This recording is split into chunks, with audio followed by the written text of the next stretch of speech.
ओम। प्रिय विद्यार्थियों, सुप्रभात। बच्चों, आप जानते हैं कि हम नैतिक शिक्षा विषय के पाठ 3 पढ़ चुके हैं, विद अभ्यास कार्य सहित। तो आज इसी कड़ी को क्रमशः आगे बढ़ाते हुए हम पाठ नंबर 4 का अध्ययन करेंगे, जिसका शीर्षक है गायत्री मंत्र और उसका अर्थ।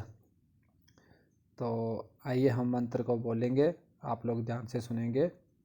ओम भूर्भुवः स्वः तत्सवितुर्वरेण्यं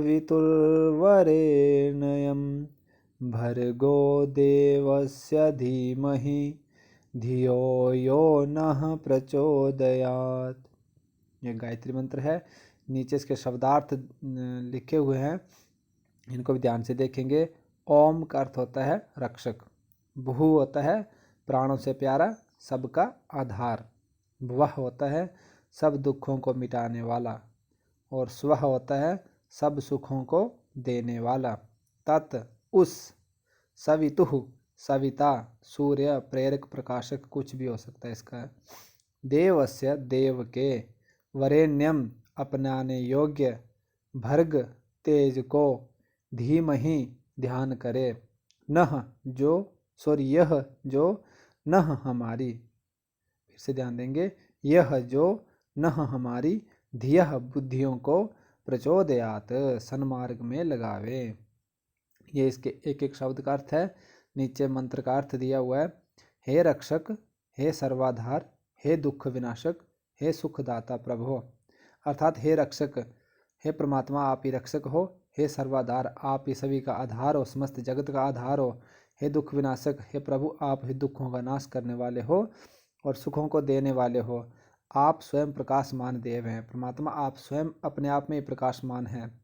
हम आपके वर्ण करने योग्य तेज का ध्यान करते हैं। हम आपके उस तेज का ध्यान करते हैं जो वर्ण करने योग्य, जो हमारी बुद्धि को, जिससे हमारी बुद्धियों को सत्प्रेरणा मिलती रहे, जिससे हमारी बुद्धि अच्छाई के मार्ग पर चलती रहे, हम अच्छाई के कार्य करते रहे, हम कल्याण के मार्ग पर चलते रहें। मंत्र द्वारा की गई प्रार्थना है। हे परमात्मा आप हमारी रक्षा करें, हमें सहारा दे, हमारे दुख दूर करें, सुख प्रदान करें।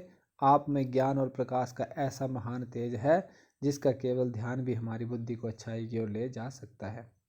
इसमें क्या प्रार्थना की गई कि हे परमात्मा आप ही हमारी रक्षा करें और हमें सहारा भी दें, हमारे दुखों को दूर करो और हमें सुख प्रदान करो।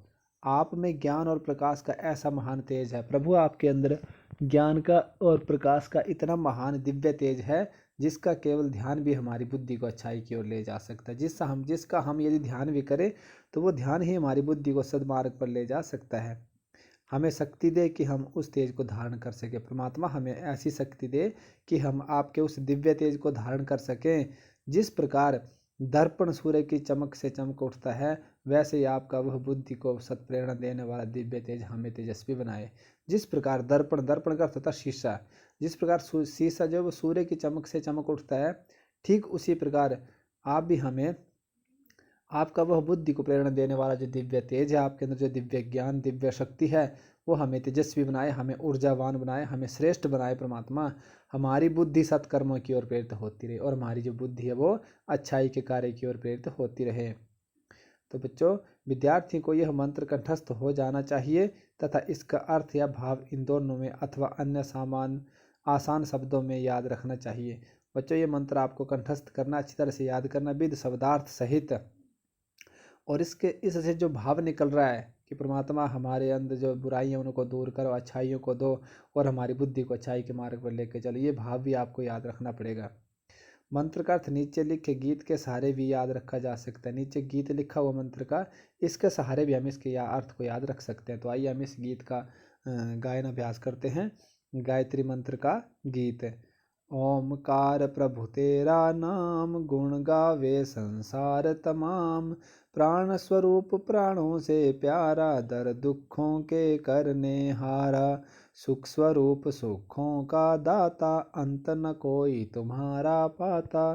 सारे जग को पैदा करता, सबसे उत्तम पाप का हरता। हे ईश्वर हम तुझे ध्यावे, पाप कर्म के पास न जावे। बुद्धि हमारी करो उज्ज्वल, जीवन होवे हमारा निर्मल। ये गीत के माध्यम से याद रख सकते हैं हम इसको। यदि हमें मंत्र के माध्यम से भाव याद ना हो तो हम गीत के माध्यम से भी याद रख सकते हैं। क्या माध्यम है इसका? ओमकार प्रभु तेरा नाम। हे प्रभु, आपका जो नाम है वो ओमकार है। ओम आपका सर्वश्रेष्ठ नाम है। गुण गावे संसार तमाम, जिसका तमाम संसार समस्त ब्रह्मांड पूर्ण संसार जो वो गुणगान कर रहा है। प्राण स्वरूप प्राणों से प्यार, आप प्राण के समान हो और प्राणों से प्रिय हो। दर दुखों के करने हारा, और इस संसार में जितने भी दुख हैं उनको खत्म करने वाले हो आप। सुख स्वरूप सुखों का दाता, आप साक्षात सुख के स्वरूप है, सुख के समान और सुखों का दाता और सुख देने वाले हैं। अंत न कोई तुम्हारा पाता, प्रभु आपका कोई अंत नहीं पा सका न पा सकेगा। सारे जग को पैदा करता, आप इस समस्त जग को उत्पन्न करता है, समस्त जगत का आप पालन करता भी हैं। सबसे उत्तम पाप का हरता, और सब सर्वश्रेष्ठ जितने भी संसार में पाप हैं उन सभी पापों का सर्वश्रेष्ठ पाप हरता आप ही हैं।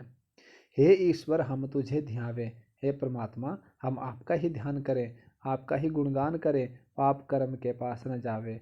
और हम इतने आपके गुणगान करें कि आपके गुणगान करते करते हमें जो पाप कर्म के पास जाने के लिए हमें समय ही ना हो, हमारी बुद्धि उस तरफ अग्रसर ही ना हो।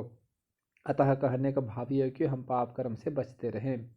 बुद्धि हमारी करो उज्ज्वल, प्रभु हमारी बुद्धि को उज्ज्वल करो, श्रेष्ठ करो और अच्छाई के मार्ग पर लेके चलो। जीवन होवे हमारा निर्मल, जिससे कि हमारा जीवन निर्मल हो जाए, स्वच्छ हो जाए, पवित्र हो जाए। तो यह गीत गायत्री मंत्र का गीत का भाव था।